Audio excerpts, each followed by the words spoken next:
All right, let's take a look at the the Montgomery County School Board election. And there are those that bemoan the lack of turnout in this election, but the most hotly contested election occurred in the school board races, where one at-large seat was being contested, along with 2 district seats in districts 2 and 4, and had incumbents running in all 3 of those races. Carey, Lynn Harris and Rita Montoya are the 2 candidates who will advance to November. Does Miss Harris have an advantage because she's already on the board? She's a good lady. She's got 150 student advisory boards. Yeah, she will advance, and it will help her. I would not, put it past the other representatives like Laura Stewart. She's powerful. Miss Zimmerman has a lot of positive attributes. The fact of the matter is, MCEA chose not to endorse any of the incumbents. They chose to do the outsiders. So the other 3 candidates were endorsed by MCCA, the Montgomery County School Board, School Teachers Union. Okay. All right, let's go to number 2, District 2. Laurie, incumbent Rebecca Slomondrowski lost to 2 challengers, Natalie Zimmerman and Brenda Diaz, with Zimmerman receiving 46% of the vote. That was eye-popping for that race. What can you tell us about this race? Yes, well, I'm really happy that Brenda Diaz is the 2nd place finisher there.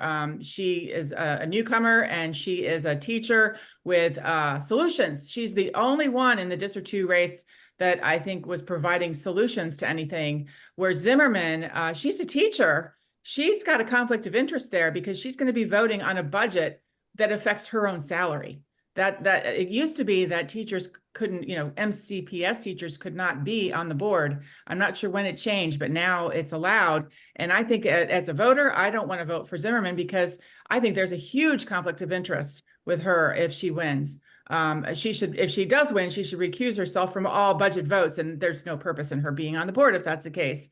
Rebecca, she didn't do anything really. She was in one forum for the League of Women Voters. She didn't even change her website from I think the last time, and she was endorsed by SEIU Union, but she really seemed to just really not want it this time. Because there was a lot of controversy over the school board for the past 2 years, and you wonder if that had any play in here. Let's go to District 4. Carey, the results are not quite final between Bethany Mandel and incumbent Sherba Evans. There's about a 0.5% between the two, and they're still counting mail-in ballots.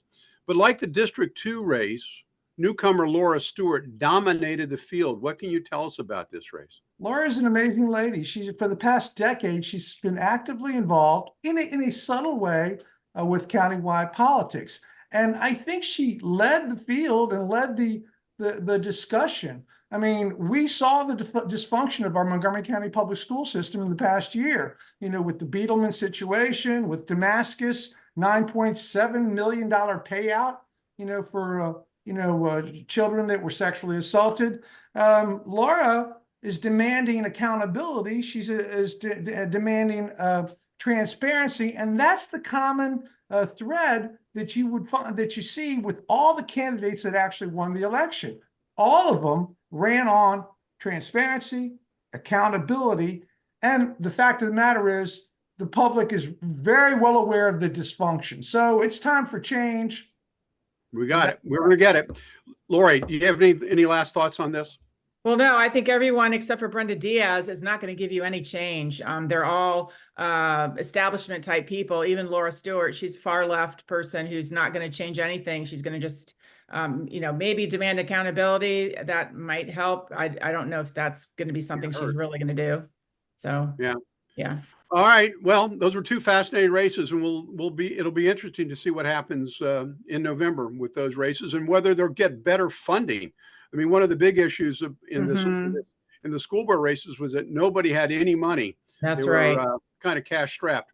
There were no yard signs. There were very few yard signs this time. I was surprised that we weren't littered with lawn signs this time. Well, everybody says, and I think this is true, that the presidential race was decided.